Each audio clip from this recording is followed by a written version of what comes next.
Buenos dias. Have you ever taken a college class and suddenly you went to class one day and the subject matter that you talked about was so radically different from everything that you had talked about beforehand that it almost seemed like a different class? Well, that's kind of what's happening today as we leave behind the technologies of mass communication. We're leaving behind a focus on an invention that then led to a particular medium, which then dispersed throughout the population and caused a lot of changes. And now we're going to start to talk about content that's distributed on the existing mass media that we've already covered in this class. So specifically, we're talking about something that you do 10,000 times a week. What do you do 10,000 times a week? Do you blink 10,000 times? I don't know the answer to that, but I do know that the average person is exposed to 10,000 advertisements in a given week. That's a lot of times to be doing something, and it must have an impact on the way that we believe, the way that we think, and the way that we behave to be doing something 10,000 times a week. Advertising, that's what we're talking about in today's instructor video lecture. And really what I'm trying to say is that advertising is inescapable. There's hardly anywhere that you can go where an ad is not trying to penetrate your conscious and trying to get you to have brand awareness about a product or a service and ultimately to make a purchase. Everywhere you go, whether it's an ATM machine that's advertising or a TV commercial that pops up on the screen or a pop-up banner at a website that you're visiting or a newspaper coupon that appears in front of you, or you check your mail and you have direct mail advertisements from a department store, advertising is following you all around. Even some of you are wearing advertising right now. If you're wearing a Nike sweatshirt, for example, you're advertising. So advertising is inescapable. And it can be traced to the very early beginnings of mass media in the United States. The first ad that we know of was in the Boston newsletter in 1704. It was the first ad. Now, a first ad in mass media. Now, it's not the kind of ad that we think of today with a really hard-hitting, best foot forward kind of idea for whatever product's being advertised. Advertisements in the 1700s were just announcements of products. Like a general store had just gotten in some oatmeal, that would be considered an ad. It's just an announcement of products that are being carried. But soon industrialization, like we talked about earlier in this class, caused advertising to go through a transformation because advertising became part and parcel of the U.S. economy. When you have a lot of people that are moving to the big cities and they're starting to produce mass products, now you're starting to create wealth. And so people have more money to spend on things. So how do you let them know about the things that they can buy, like shovels or tables or clothes? You let them know through advertising. How does advertising get to the people? It gets to them through their communication technologies. In those days, newspapers and magazines, and then later on through radio and through television.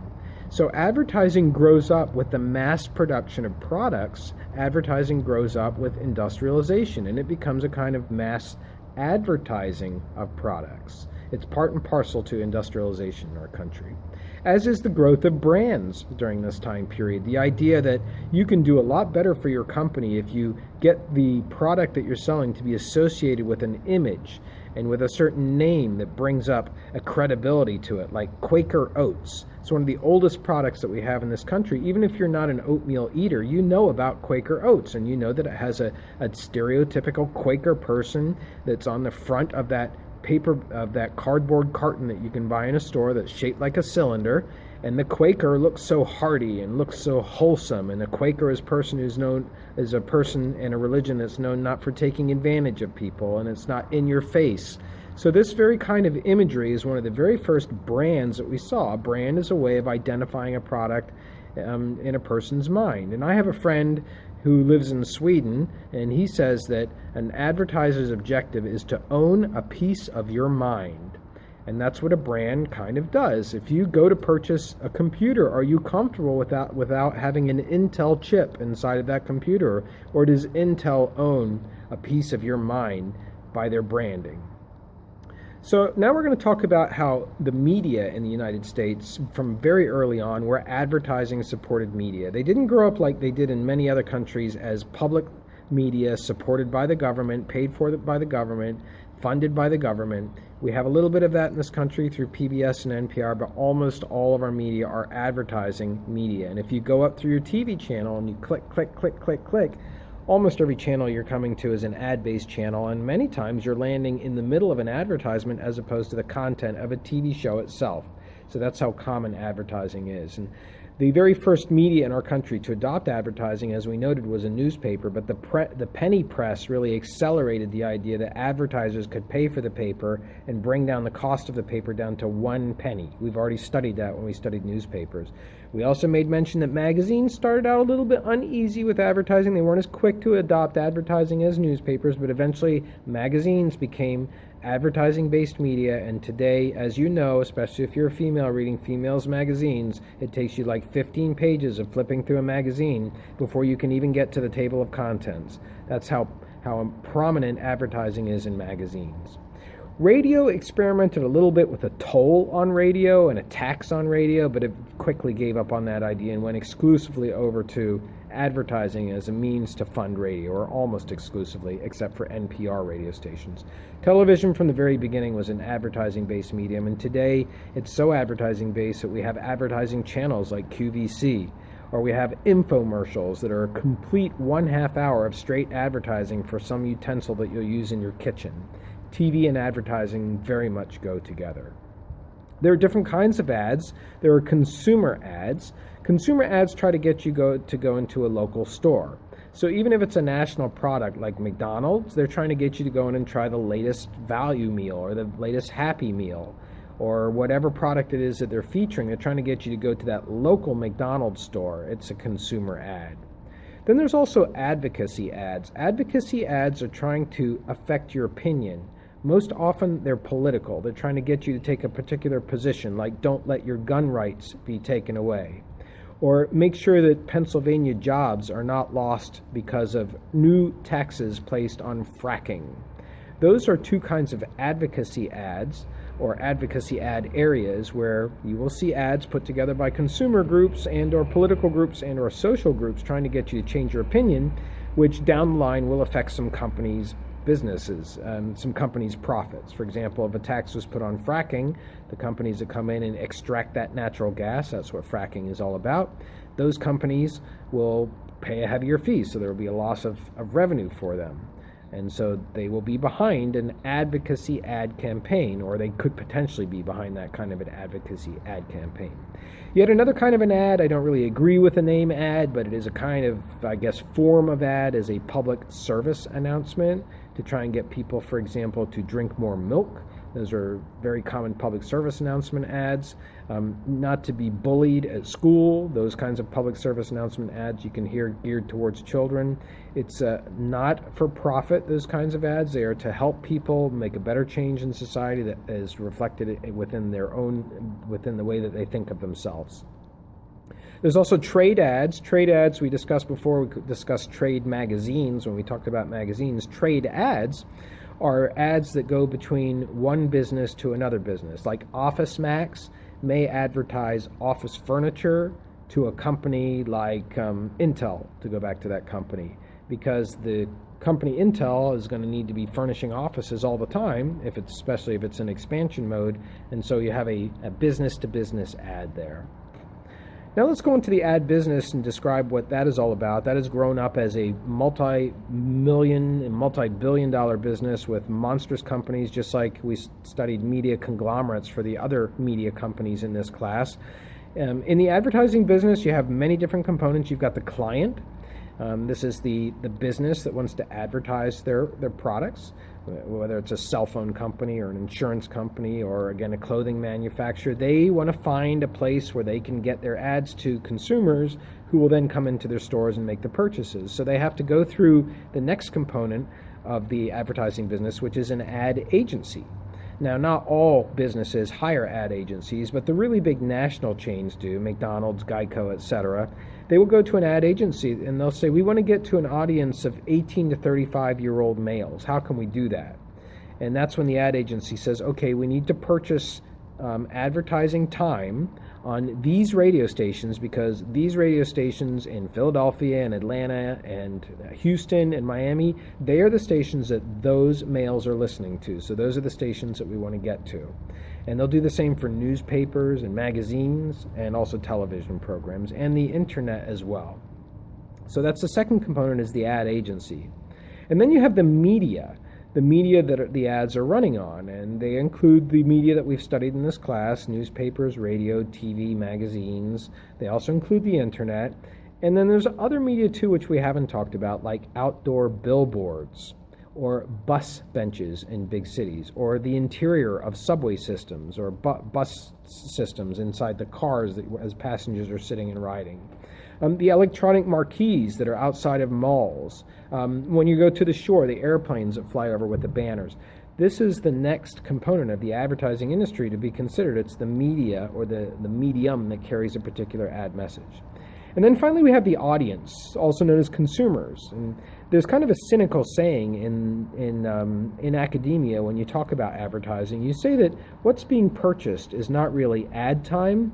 When you look at it, what it comes right down is what is being purchased is an audience, which is to say human beings, which is you are purchasing not 30 seconds of a commercial on a morning radio program. No, you are purchasing businessmen 35 to 54 years old if you purchase 30 seconds during 7 o'clock in the morning, because that's not when a 16-year-old female is going to be listening to radio. You're going for a business person, and usually a man, on their way to work. That's a cynical way of looking at this fourth component, which is the audience. When we study the audience, we study demographics, that's facts about them. The two most common in mass media in terms of importance to the mass media industry are gender and age. Those are the two most studied demographics. But then there's also psychographics. Psychographics are the way that we believe, feel, and behave. And there are big companies that do this, like the one discussed in your book called the VALS company, VALS, or Values, Attitudes, and Lifestyles, where they place people into 9 different categories. And these categories describe a bunch of things about these people. They all fit in. They all have similar characteristics if they're in one of these categories. The top category is innovators. You can read all about what innovators are, but it's a way of targeting people through advertising. Now, moving on to considering ads in contemporary culture, we know that there are several, I would say, issues of the day that are discussed and debated as to whether these issues are good or bad for society. One of them is ad clutter. The ad clutter is faced not only from an advertiser's point of view, trying to break through and not have your message just thrown in the trash or overlooked or clicked away from because it's competing with all the other advertisements that are out there, causing this clutter, but also for society in itself. When you go around, you feel like your backyard is starting to look like Times Square. There's no place free of advertising. Those of you who live in the Philadelphia area, you know about the Blue Route. The Blue Route, or 476, was constructed only if it was agreed to by the construction companies in the state that they would not put billboards up. That's because those residents did not want to have the clutter of advertising in their lives. Then there's also the idea of subliminal ads. The very first case of subliminal advertising was in a movie theater in New Jersey, where supposedly images of Coke were spliced in between a film just for a couple seconds so that you didn't actually recognize it consciously, but it was still working on your mind. The next thing you know, as a moviegoer, you're buying Coke and popcorn. That's subliminal advertising. It works underneath your conscience. And you can look at liquors, for example, oftentimes have the word sex outlined in the ice cubes in the middle of the glass. And there are lots of other examples. For example, FedEx, you can find the male and the female symbol in the middle of the FedEx. You can Google that if you want. It's pretty interesting to look up subliminal advertising ads. Then there's also the controversy of which is more important, ads or the program. I identified earlier that when newspapers are laid out, ads are put in there first, and then they find out where to put the columns. That's really an amazing statement, I think. But also, if you look at television programming today, the way that a story is constructed, especially for soap operas, it's designed to have a climax right before you go to the ad break, so that you don't leave that program and start watching another program just because advertising is on. You want to come back and find out, how is this couple that's about to start a big argument where the male has been revealed to be cheating on the wife, and how's she going to react?